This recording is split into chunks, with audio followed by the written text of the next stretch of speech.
এখানে 30 লক্ষ টাকার একটা চেক আছে, এটা তোমার কাবিনের টাকা। ডিভোর্স লেটারও সময় মতো তোমার কাছে পৌঁছে যাবে। ঠিক আছে, ধরো ধরো। All the best for your future. কি মাস থ্যাঙ্কস, খবরদার সুমন, তুমি আমাকে ছেড়ে যাবা না। তুমি দেখো সুমন, আমি চাই না আমার মেয়ের জন্য তোমার পুরো সংসার ধ্বংস হয়ে যায়। এখন তুমি যে সিদ্ধান্ত নেবে আমি তোমার সাথে একমত। সুমন, আয় সুমন।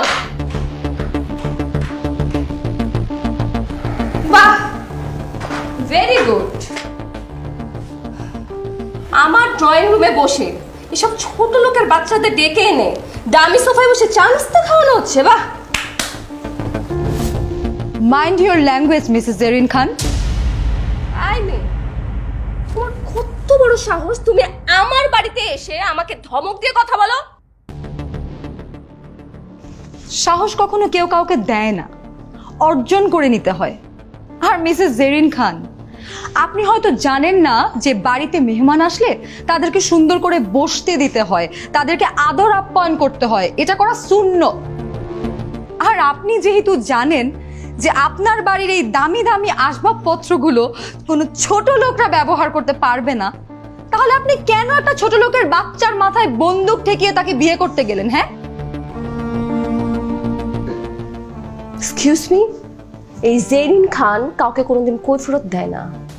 আমার ইচ্ছা হয়েছে, আমি সুমনকে বিয়ে করেছি। তোর কোনো সমস্যা? একজন স্বামীর যোগ্য স্ত্রী হতে হলে মনুষ্যত্ব থাকতে হয়, শ্রদ্ধাবোধ থাকতে হয়, বিশ্বাস থাকতে হয়, ভালোবাসা থাকতে হয়। এসবের কোনোটাই আপনার মধ্যে নেই। স্বামী স্ত্রীর সম্পর্কের মানেটাই আপনি জানেন না। টাকা দিয়ে পৃথিবীর সবকিছু কেনা গেলেও সম্মান আর খাঁটি ভালোবাসা, এই দুটা কেনা যায় না। ও ওয়েট, জেরিন খান পারে না, পৃথিবীতে এমন কোনো কাজ নেই। আর টাকা দিয়ে পৃথিবীতে যে কোনো কিছু কেনা যায়।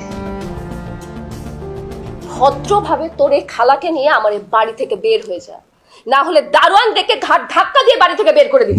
আর কোনো প্রয়োজন নেই, কাউকে ঘাট ধাক্কা দিয়ে বাড়ি থেকে বের করার দরকার নেই। আমরা নিজেরাই বের হয়ে যাচ্ছি। মানে খুব সহজ। যে সম্পর্ক মানসিক শান্তি নষ্ট করে, নিজেকে অসম্মানিত বোধ করায়, সেই সম্পর্ক থেকে চিরতরে সরে আসা উচিত। সে যেই হোক, বন্ধু হোক, ভাই ব্রাদার হোক, কাছের মানুষ হোক, ভালোবাসার মানুষ হোক। কৃত্রিম কোনো কিছু মানুষকে আসলে সুখী করতে পারে না।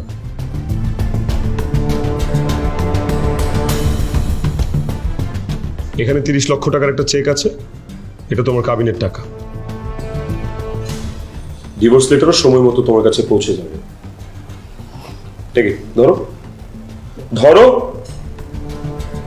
All the best for your future. কি মাস থ্যাঙ্কস, খবরদার সুমন, তুমি আমাকে ছেড়ে যাবা না। তুমি সুমন, কি আশ্চর্য! সুমন, সুমন, আমি কিন্তু তোমার নামে নারী নির্যাতনের মামলা করব। মা, তাতে কোনো লাভ হবে না। দেখ মা, সুমনের সঙ্গে তোর রক্তের সম্পর্ক না থাকলেও যদি ভালোবাসার সম্পর্ক থাকতো, তাহলে এই সুমন তোকে ছেড়ে কোনো দিন যেত না। তোর সাথে কিন্তু আমার সম্পর্কটা হচ্ছে রক্তের। তুই হচ্ছিস আমার ওরজাত সন্তান, কলিজার টুকরো। তাই ইচ্ছে থাকা সত্ত্বেও তোকে আমি রাস্তায় বের করে দিতে পারছি না। তাই এই বাড়িটা তোর নামে লিখে দিয়ে আমি সুমনের কাছে চলে যাচ্ছি।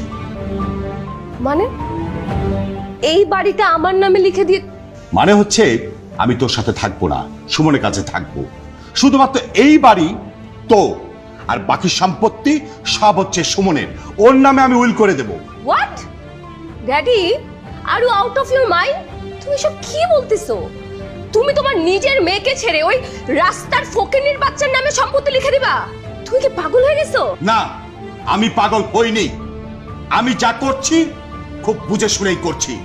শোন, সুমন যেদিন তোকে ডিভোর্স দিবে, তার পরের দিন আমি নিজে দাঁড়িয়ে থেকে সুমন আর তন্নির বিয়ে দিয়ে দেব। এটাই হচ্ছে তোর জীবনের জন্য সবচেয়ে বড় শাস্তি। ড্যাডি, ড্যাডি, ড্যাডি, কোথায় যাচ্ছ ড্যাডি? ও মাই গড, এই ছোট লোকের বাচ্চাগুলোর সাথে থেকে থেকে না আমার ড্যাডিও পুরোপুরি পাগল হয়ে গেছে। সমস্যা নেই, তোমরা সবাই চলে যাও। চাও। আমার কাউকে দরকার নেই, আমি একাই থাকতে পারবো। একা একা বরঞ্চ নিজের জীবন আরো ভালো করে উপভোগ করতে পারবো। হুম?